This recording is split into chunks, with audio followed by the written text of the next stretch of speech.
Aghori astro TV கண்டு மகிழுங்கள். தர்மத்தின் வழி செல்ல செல்ல கர்மத்தின் வழி குறையும் அப்பா. ரெண்டெழுத்து மந்திரம் என்பது மாதாவை குறிக்கும், பிதாவை குறிக்கும், குருவை குறிக்கும், சனியை குறிக்கும், ராகுவை குறிக்கும், கேதுவை குறிக்கும். அது இரண்டெழுத்து மந்திரம்.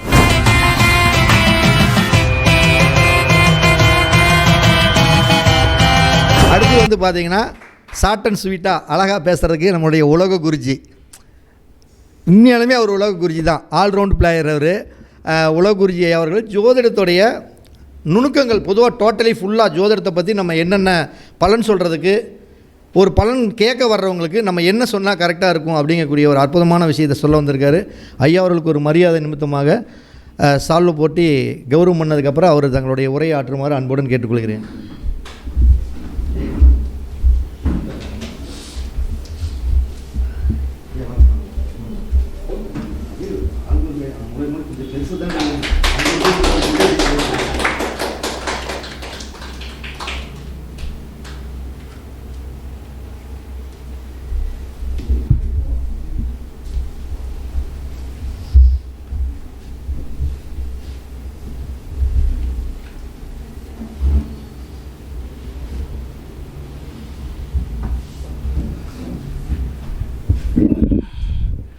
வணக்கங்க, எல்லாத்துக்கும் வணக்கம், மாலை வணக்கம்.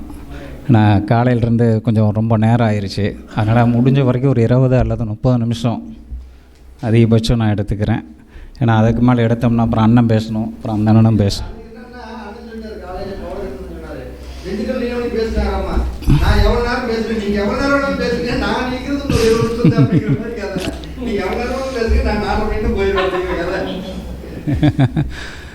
அதனால் ஒரு 20 நிமிஷம் அல்லது 30 நிமிஷம், 20 நிமிஷம் போதும்னு நான் நினைக்கிறேன். சரிங்க. ஃபஸ்ட்டு ஒரு எழுத்து மந்திரம் அப்படின்னா ஓம் அப்படின்னு நம்ம எடுத்துக்கணும்.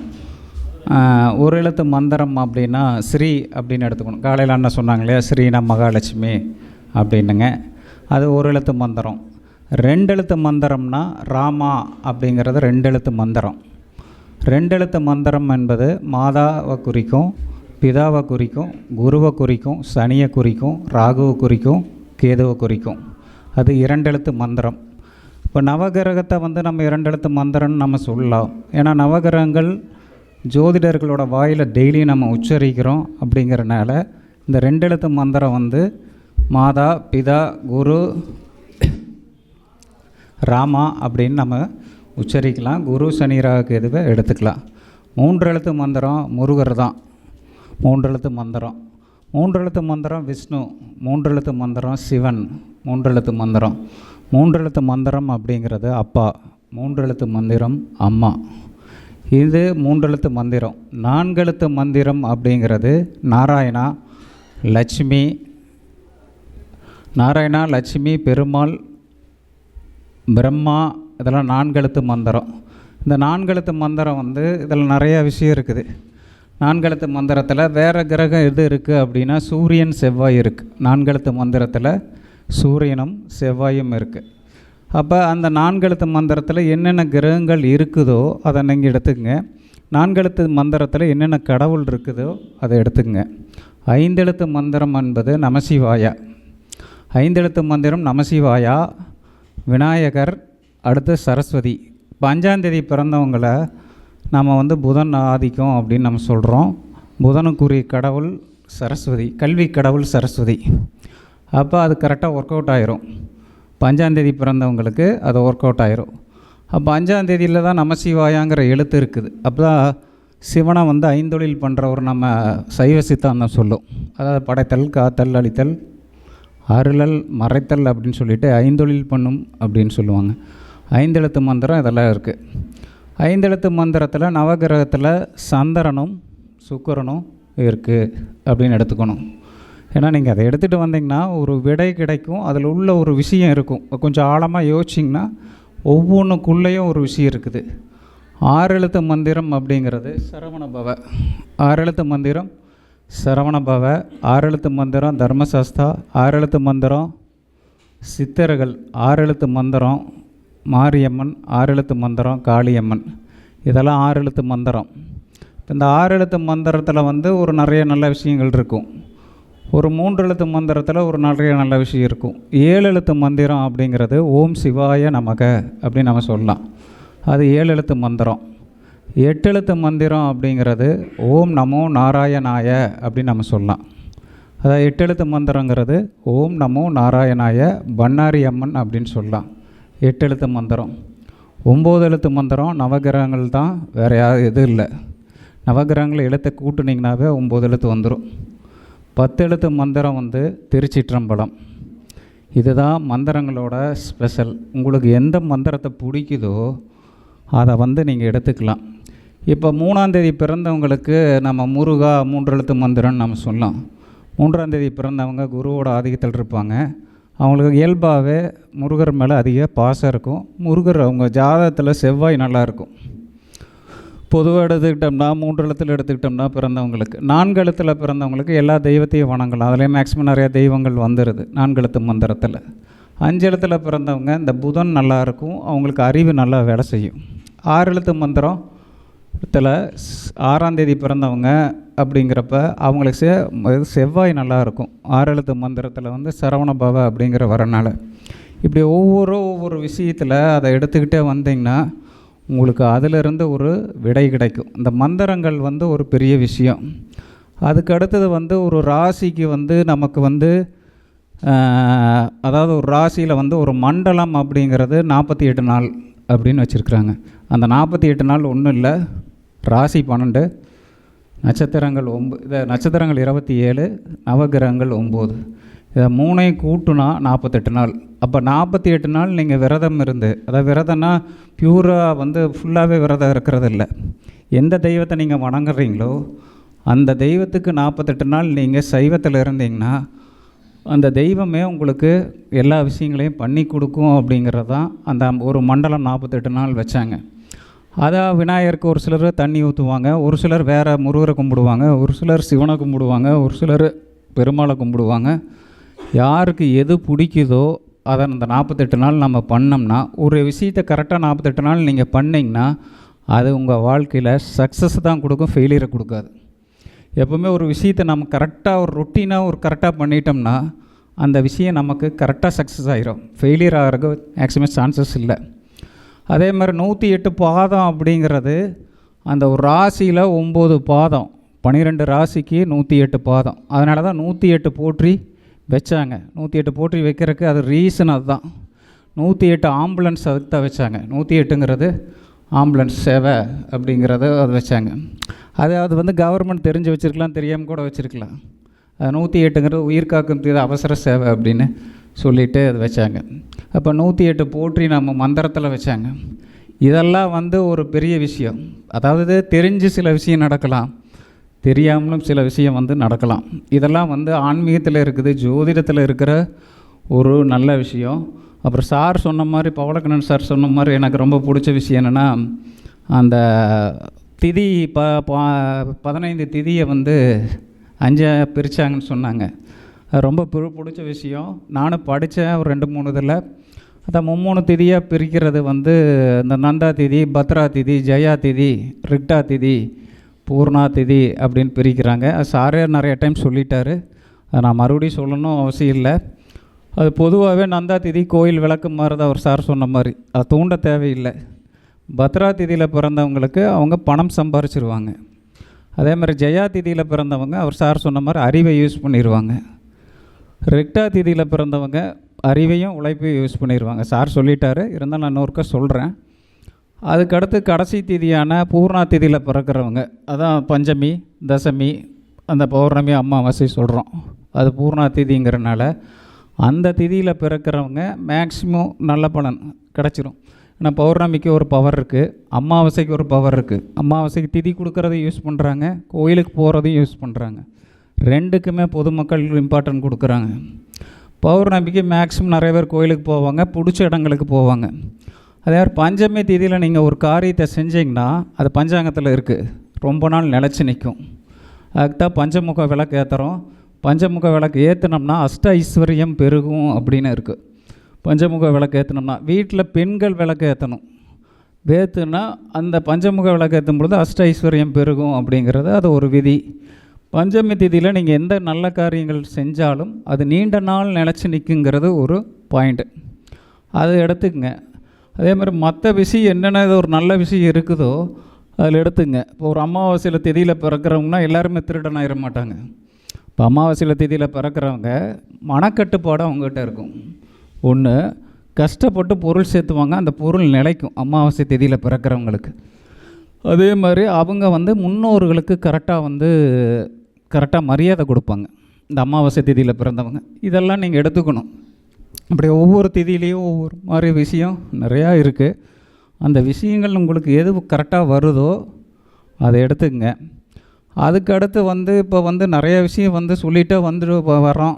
நம்ம காலையிலேருந்து நிறைய விஷயம் சொல்லிகிட்டே வந்தாங்க. குழந்தை செல்வம் இல்லை ஒவ்வொரு இது, அதாவது இந்த குழந்தை செல்வம் வேணும் அப்படின்னா நிறையா விஷயம் இருக்குது.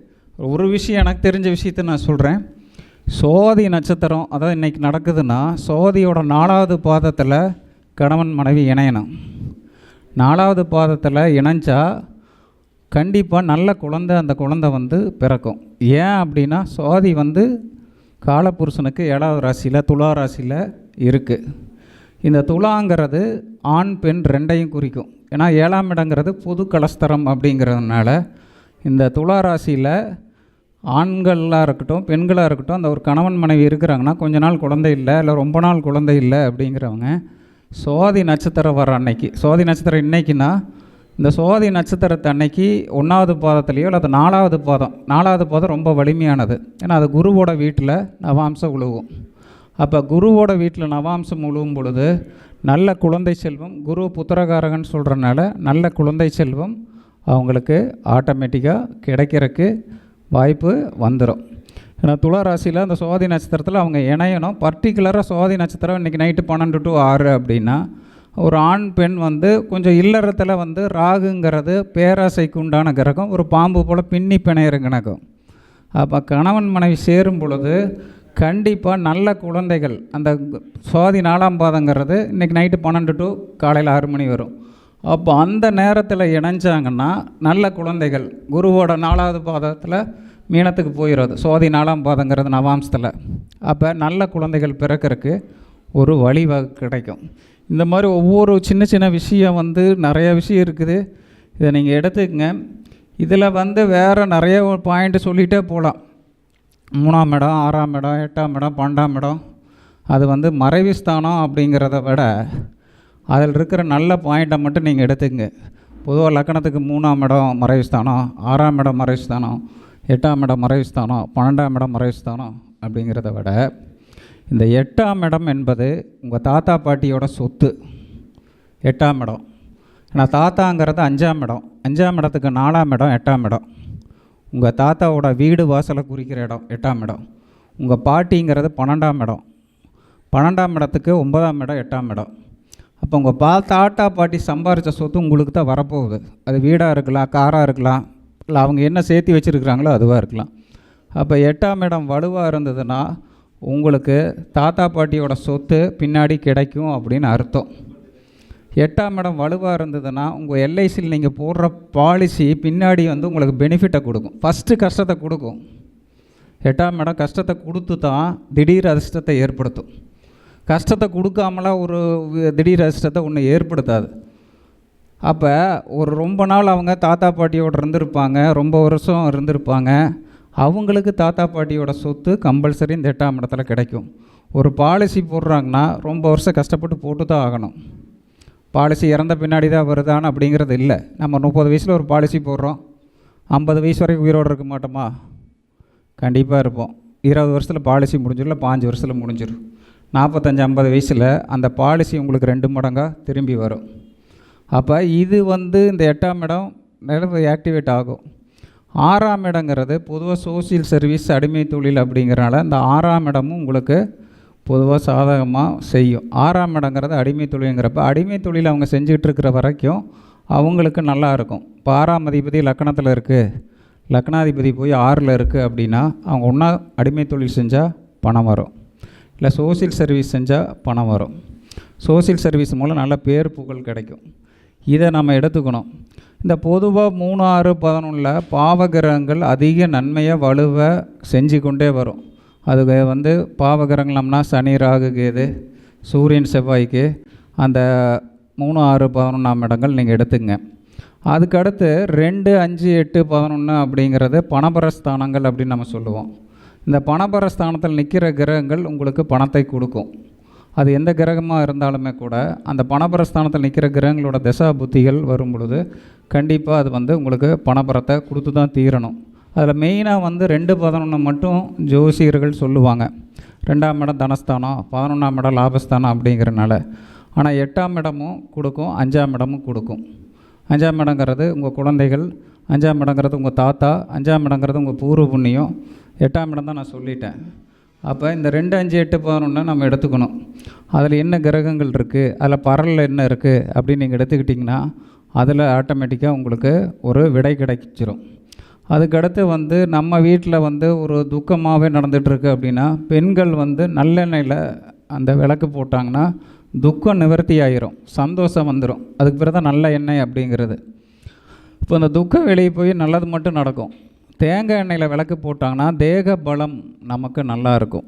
அவங்க வந்து அவங்க வீட்டில் உடம்பு நல்லா இருக்கணும், தேக பலம் நல்லா இருக்குன்னா தேங்காய் வந்து பியூராக வந்து தூய்மையானது. அப்போ தேங்காய் எண்ணெயில் விளக்கு போட்டாங்கன்னா பெண்களுக்கு தேக பலம் நல்லாயிருக்கும். இதெல்லாம் நீங்கள் சின்ன சின்ன விஷயமாக எடுத்துக்கலாம்.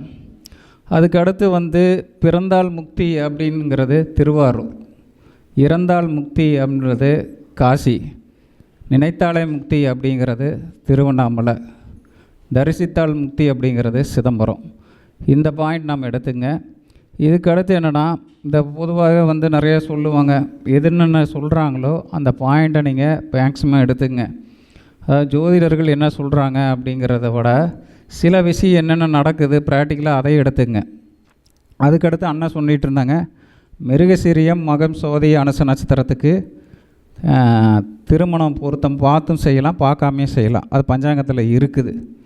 அதாவது மிருகசீரியம், மகம், சோதி, அனுசம் வந்து 10 பொருத்தம் பார்த்தும் பண்ணலாம், 10 பொருத்தம் பார்க்காமையும் பண்ணலாம் அப்படிங்கிறது பஞ்சாங்கத்தில் இருக்குது. அதுக்கு என்னென்னா நட்சத்திர தேவதைகள் சுபகிரகங்களாக வருது. இப்போ மிருகசீரினா சந்திரன் வரும், மக நட்சத்திரத்துக்கு சுக்கிரன் வரும், சோதி நட்சத்திரத்துக்கு வாயு வரும், அனுச நட்சத்திரத்துக்கு நட்சத்திர தேவதை வந்து மகாலட்சுமி வரும். அப்போ அந்த நட்சத்திர தேவதைகள் சுபகிரகங்களாக இருப்பதால் அந்த மிருகசீரியத்தில் பிறந்தவங்க, மகத்தில் பிறந்தவங்க, சோதியில் பிறந்தவங்க, அனுச நட்சத்திரத்தில் பிறந்தவங்க பொதுவாக 10 பொருத்தம் பார்த்தும் கல்யாணம் பண்ணலாம், 10 பொருத்தம் இல்லாமலும் திருமணம் செய்யலாம் அப்படின்னு இருக்குது.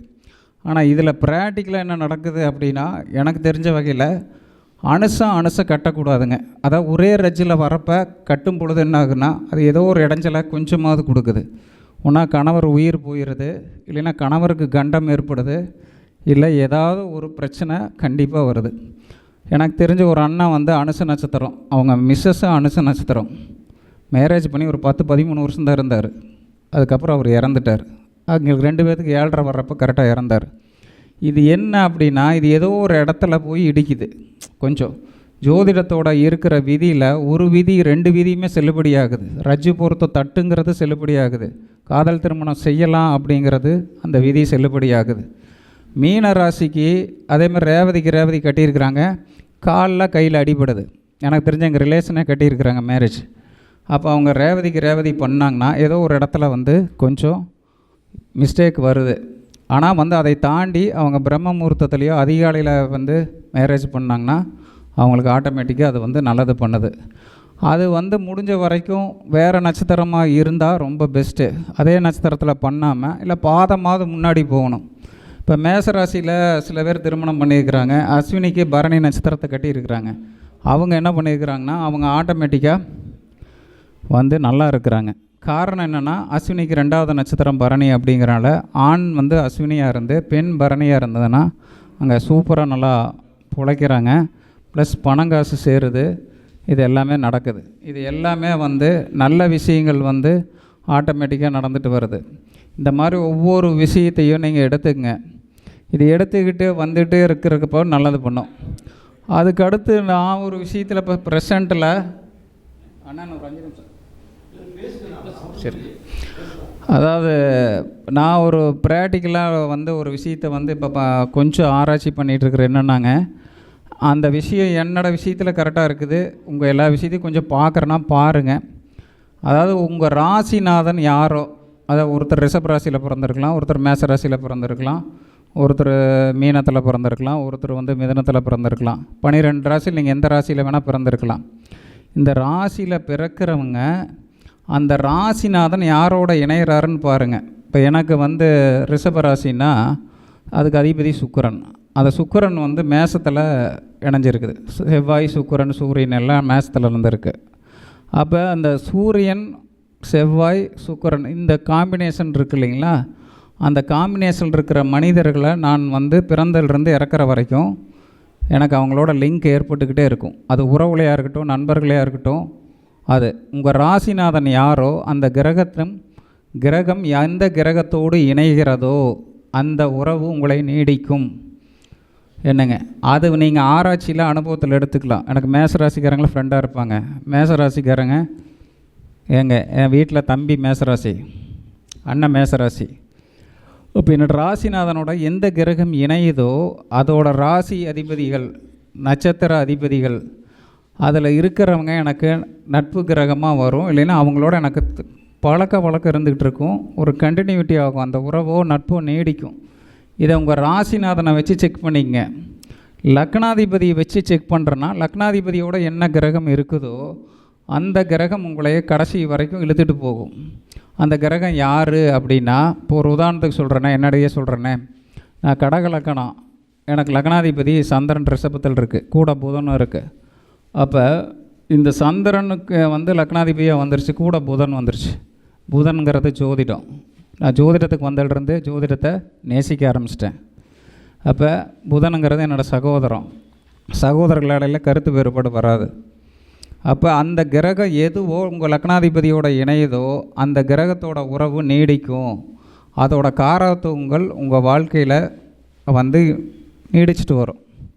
அது வந்து உங்கள் உறவு, குடும்ப உறவாக இருக்கும், நண்பர்கள் உறவாக இருக்கும், தொழில் உறவாக இருக்கட்டும். இதை நீங்கள் எடுத்துங்க.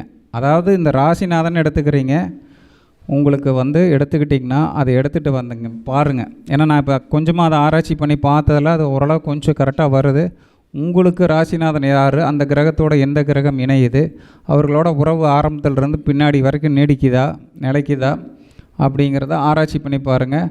உங்கள் லக்னாதிபதி எடுத்துங்க, லக்னாதிபதியத்தோட எந்த கிரகம் இணையுது அப்படின்னு எடுத்துங்க. அதுக்கப்புறம் வந்து எனக்கு தெரிஞ்சு ரொம்ப வருஷத்துக்கு முன்னாடி ஒரு ஜோசியர் சொன்னார், அது ரொம்ப கரெக்டாக இருக்குது. லக்னாதிபதி ஃபஸ்ட்டு 4 கட்டங்களுக்குள் இருந்தால் அவர் சுயநலவாதி அப்படின்னு சொன்னார். லக்னாதிபதி அடுத்த 5வது கட்டத்திலிருந்து 8வது கட்டம் வரைக்கும் இருந்தால் அவர்கிட்ட சுயநலமும் பொதுநலமும் இருக்கும் அப்படின்னு சொன்னார். அப்புறம் லக்னாதிபதி 9வது கட்டத்திலிருந்து 12வது கட்டம் வரைக்கும் இருந்தால் அவர் பொதுநலத்துக்காக கொஞ்சம் இறங்குவார் அப்படின்னு நான் சொன்னார். இதில் என்ன பாயிண்ட் எடுத்துக்கணுன்னா, லக்னாதிபதி லக்கணத்தில் இருந்தால் ஜாதகர் அவர் மேலே மட்டும்தான் சுயசிந்தனை இருந்துக்கிட்டே இருக்கும், வேறு அதை தாண்டி அவர் யோசிக்க மாட்டார். லக்னாதிபதி 2ல் இருந்தால் பணம் குடும்பம் இதுக்கு தான் இம்பார்ட்டன்ட் கொடுப்பார். லக்னாதிபதி 3ல் இருந்தால் பேர் புகழுக்கும் இளைய சகோதரர் மேலே தான் பாசமாக இருப்பார். லக்னாதிபதி 4ல் இருந்தார்னா தன்னோட வீடு, வண்டி வாசல், சொத்து இதில் தான் இருப்பார். இப்போ லக்னாதிபதி 4ல் வந்து நடிகர் ரஜினிக்கு இருந்துச்சு. சிம்ம லக்னம், அவர் கார்த்திகை மாதம் பிறந்தவர். லக்னாதிபதி 4ல் அவர் கடைசி வரைக்கும் ஃபீல்டில் பொது நலத்துக்கு வர முடியாது. என்ன காரணம், லக்னாதிபதி 4ல். அப்போ என்னென்னா, லக்னாதிபதி 4ல் இருந்தால் வீடு, வண்டி வாசல், சொத்தை கடைசி வரைக்கும் அனுபவிச்சு தான் ஆகணும், அதைத்தான் விரும்பி ஆகணும். அவங்க வந்து பொது நலத்துக்கு வர முடியாது. இப்போ கலைஞர் ஜாதகத்தில் லக்னாதிபதி 11ல் இருந்தது, அவர் பொது நலத்தில் இருந்தார். பொது நலத்துக்கு வர்றாங்க, அப்போ நிறைய சம்பாதிக்கிறாங்க, அது அடுத்த கான்செப்ட்டுங்க. லக்னாதிபதி எங்கே இருக்குது அப்படிங்கிறது முக்கியம். ஜெயலலிதா அம்மாவுக்கு லக்னாதிபதி 9ல் இருந்துச்சு, மிதுன லக்னம். அவங்க வந்து அப்போ அது எங்கே இருக்குதோ அதுக்கு தகுந்த மாதிரியான பலன்கள் ஏற்படும். இப்போ லக்னாதிபதி 7ல் இருக்குது அப்படின்னா அவர் நம்ம மனைவிக்கு, நண்பர்களுக்கு இம்பார்ட்டன்ட் கொடுத்துக்கிட்டே இருப்பார். 8ல் இருந்தோன்னா செலவு பண்ணிக்கிட்டே இருப்பார் ஏதோ ஒரு வகையில். லக்னாதிபதி 5ல் இருந்தால் குழந்தைகளுக்கு, தன்னோட பூர்வீகத்துக்கு இம்பார்ட்டன்ட் கொடுப்பார். லக்னாதிபதி 9ல் இருந்தால் தர்ம காரியங்களுக்கு இம்பார்ட்டன்ட் கொடுப்பார். லக்னாதிபதி 10ல் இருந்தால் தொழிலை தேடி போவார். லக்னாதிபதி 11ல் இருந்தால் நண்பர்களுக்கு அவர் உதவி செய்வார், நண்பர்களுக்காக வாழுவார், பொது நலத்துக்கு போய்த்தான் ஆகணும். லக்னாதிபதி 11ல் இருக்கிறப்ப அவரோட ஆசை அபிலாஷைகள் பூர்த்தி செய்கிறதுக்காவது போகணும். அப்போ லக்னாதிபதி 12ல் இருந்ததுன்னா அதை வந்து சுப விரை செலவோ அல்லது அவர் ஏதோ ஒரு வகையில் விரை செலவு பண்ணிக்கிட்டு தான் இருக்கணும். இதை நீங்கள் எடுத்துக்கங்க. இது எடுத்துகிட்டு பார்த்து தலைவர் ஜாதகத்துலேயும் எடுத்து பாருங்கள், உங்களோட லைஃப் உங்களோட ஜாதகத்துலேயும் எடுத்து பாருங்கள். லக்னாதிபதி 4 கட்டத்துக்குள்ளே இருக்குதா? இதுக்கு வந்து நீங்கள் நட்சத்திர சாரம் மற்ற எதுவுமே பார்க்க தேவையில்லை. சும்மா லக்னாதிபதி மட்டும் பார்த்தீங்கன்னா போதும். உங்களோட பயணம் அதை நோக்கி தான் மேக்ஸிமம் இருக்கும். லக்னாதிபதி 2ல் இருந்தால் பணம் பணம் பணம் அப்படின்னு இருந்துட்டு தான் இருப்பாங்க. பணத்தை சம்பாதிக்க ஓடித்தான் ஆகணும். லக்னாதிபதி 3ல் இருந்தால் அதுக்கு தகுந்த மாதிரி இருக்கும். அதை எடுத்து பாருங்கள். லக்னாதிபதி 4னா வீடு, வண்டி, வாசல், சொத்து இதைத்தான் விரும்பி ஆகணும். இதை எடுத்து பார்த்துக்கிட்டே வந்தீங்கன்னா உங்களுக்கு அதில் ஒரு மேக்ஸிமம் அந்த லக்னாதிபதி எந்த இடத்துல இருக்குது அப்படிங்கிறத பார்த்துட்டு அதுக்கு தகுந்த மாதிரி ஒரு விடை உங்களுக்கு கிடச்சிக்கிட்டே வரும். இது என்னென்னா இதெல்லாம் தான் சின்ன சின்ன ஆராய்ச்சிகள் தான். இந்த சின்ன சின்ன ஆராய்ச்சியில் உங்கள் ஜாதகத்தில் நீங்கள் அப்ளை பண்ணி பார்த்துக்கணும். உங்கள் ஜாதகத்தையும் கொஞ்சம் பார்த்தீங்கன்னா அது உங்களுக்கு ஒரு விடை கிடைக்கும் அப்படின்னு சொல்லிவிட்டு வாய்ப்பு தந்த பரணி பாரதி அண்ணனுக்கு எனது நன்றியும் வணக்கத்தை தெரிவித்து உங்கள்கிட்ட விடைபெறுகிறேன். நன்றி, வணக்கம். அகோரி ஆஸ்ட்ரோ டிவி கண்டு மகிழுங்கள். தர்மத்தின் வழி செல்ல செல்ல கர்மத்தின் வழி குறையும் அப்பா.